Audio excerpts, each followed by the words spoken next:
আজকে পরিবর্তনের 9 মাস অতিক্রান্ত হয়েছে। আমাদের প্রধান উপদেষ্টা বলেছেন, একাধিকবার বলেছেন, জাতীয় নির্বাচন তিনি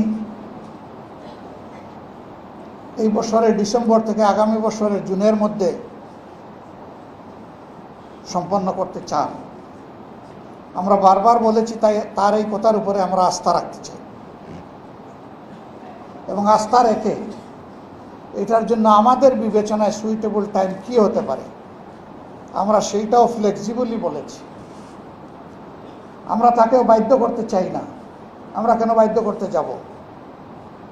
কারণ তিনি তো সকলদের দ্বারা সমর্থিত। আমরাই তো তাকে এই দায়িত্ব সবাই মিলে দিয়েছি। তিনি তো জোর করে নেননি আমাদের কাছ থেকে। তিনি তো আমাদের প্রতিপক্ষ না। তিনি এখন সরকারের অভিভাবক।